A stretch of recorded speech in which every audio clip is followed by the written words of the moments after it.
Hello guys, welcome to another video. दोस्तों, आज मैं एक और स्टोरी को ट्रांसलेट करने जा रहा हूँ और हमेशा की तरह इससे मैं हिंदी में ट्रांसलेट करूँगा। तो आपसे गुजारिश है, इस वीडियो को आखिर तक ज़रूर देखिएगा। चैनल पर पहली बार हैं तो चैनल को ज़रूर सब्सक्राइब कीजिएगा ताकि इसी तरह की आने वाली वीडियो आप तक पहुँचती रहें। इस वीडियो में आपको वर्ड बाय वर्ड मीनिंग मिलेंगे और साथ में जो है मैं ग्रामर के पोर्शन को भी कवर करूँगा। तो वीडियो शुरू करते हैं। वीडियो का जो टाइटल है वो है नथिंग इज़ यूजलेस। यूजलेस कहते हैं बेकार को। तो इसका क्या मतलब हुआ? नथिंग इज़ यूजलेस यानी कि कुछ भी बेकार नहीं है, यानी कि कोई भी चीज़ जो है वो बेकार नहीं होती। तो ये था हमारा टाइटल। इसको मज़ीद पढ़ते हैं। A farmer had a big orchard. Orchard कहते हैं बगीचे को। तो इसका यहाँ पे जो हैड है वो पोजेशन के रूप में इसका यूज़ किया गया है। जब हम कहते हैं कि किसी के पास कुछ था तो वहाँ पे हम जो है हैड का यूज़ करते हैं। तो अ फार्मर यानी कि एक किसान, हैड अ बिग यानी कि एक किसान के पास था, अ बिग ऑर्चर्ड तो एक बगीचा, यानी कि एक किसान के पास बहुत बड़ा बगीचा था। It had various kind of fruit trees. It had, यहाँ पे जो हैड है ये भी पोजेशन के रूप में इसका यूज़ किया गया है पास्ट के लिए। इट जो है वो ऑर्चर्ड यानी कि बगीचे के लिए इसका यूज़ किया गया है। तो इसका क्या मतलब हुआ? इट हैड, तो इसमें थे वेरियस काइंड्स यानी कि कई किस्म के, ऑफ फ्रूट ट्रीज यानी कि जो फल के दरख्त थे उसमें उसमें कई किस्म के फल के दरख्त थे। वन ऑफ देम, उनमें से एक, वाज ओल्ड मैंगो ट्री, तो उनमें से एक क्या था? एक पुराना आम का दरख्त था। विच हैड बेरिंग, बेरिंग का मतलब होता है देना या फलना फूलना। तो विच हैड बेरिंग फ्रूट्स, जो कि फल दे रहा था। इट हैड बिकम, तो ये बन गया था। यहाँ पे जो हैड के साथ वर्ब की थर्ड फॉर्म जब लगती है तो वो पास्ट परफेक्ट टेंस का वाक़या माना जाता है। तो इट हैड बिकम, वो बन गया था, होम यानी कि घर बन गया था, of hundreds of birds, birds कहते हैं पंछियों को, तो वो यानी कि सैकड़ों पंछियों का घर बन गया था। Taking the tree to be no more useful, यानी कि टेकिंग का मतलब होता है समझना। तो यहाँ इसको समझने के सेंस में इसका यूज़ किया गया है। तो taking the tree to be no more useful, useful का मतलब होता है फ़ायदेमंद या मुफीद। तो यानी कि ये देखते हुए कि जो दरख्त है वो यानी कि मुफीद नहीं है। द फार्मर डिसाइडेड, तो जो किसान था उसने क्या किया? डिसाइडेड किया यानी कि फैसला किया। To cut, cut it, cut का मतलब होता है काटना, तो कट इट डाउन यानी कि उसे काटने का फैसला किया। जब यानी कि जो किसान था उसने ये देखा कि ये यानी कि यूजफुल नहीं है उस वक्त। He went to orchard, he went, go की सेकंड फॉर्म है वेंट, तो वो गया टू द ऑर्चर्ड यानी कि वो बगीचे में गया। विद एन एक्स, किसके साथ? एक्स, एक्स कहते हैं कुल्हाड़े को, तो कुल्हाड़े के साथ गया। For the same purpose, purpose का मतलब होता है मकसद, यानी कि उसी मकसद के लिए, यानी कि जो काटना चाहता था उस मकसद के लिए वो क्या गया? अपने कुल्हाड़े को लेकर बगीचे में गया। Seeing the farmer arrive with an axe the birds pleaded.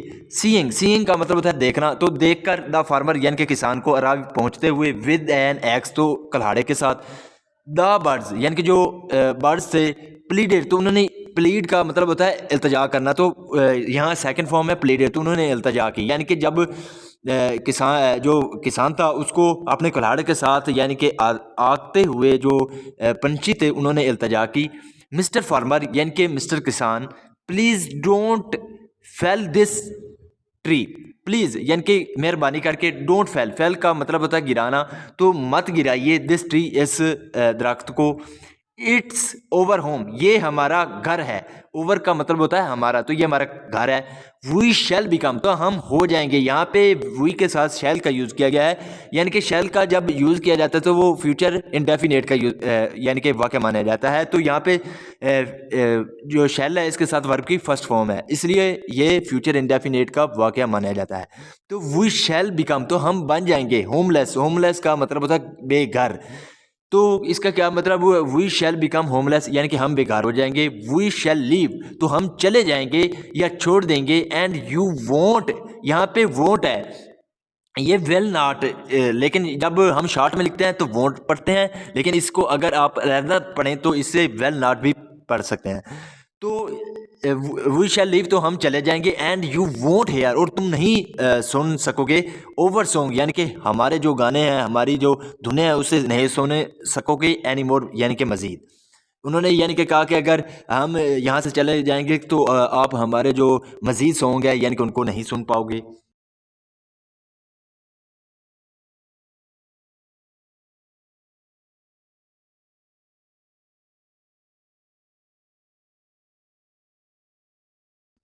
But the farmer ignored their pleas and brought down his axe on the trunk of the tree. But लेकिन द फार्मर यानी कि जो किसान था उसने क्या किया, इग्नोर का मतलब होता है नज़रअंदाज कर देना।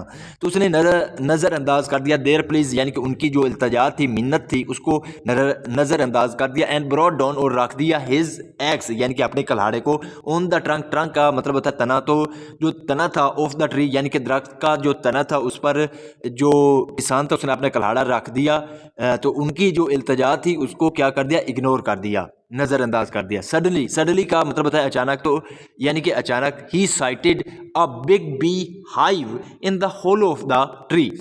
ही साइटेड, साइट का मतलब होता है देखना, तो उसने देखा। अब बिग बी का मतलब होता है मक्खी। तो हाइव कहते हैं यानी कि छत्ते को, जो मक्खियों का छत्ता होता है उसे क्या बोलते हैं, बी हाइव। तो उसने मक्खियों का एक बहुत बड़ा यानी कि छत्ता देखा। इन द होलो का मतलब होता है खोखला। तो in the hollow of the tree यानी कि जो दरख्त का खोखलापन था यानी कि उसमें उसने मक्खियों का बड़ा छत्ता देखा।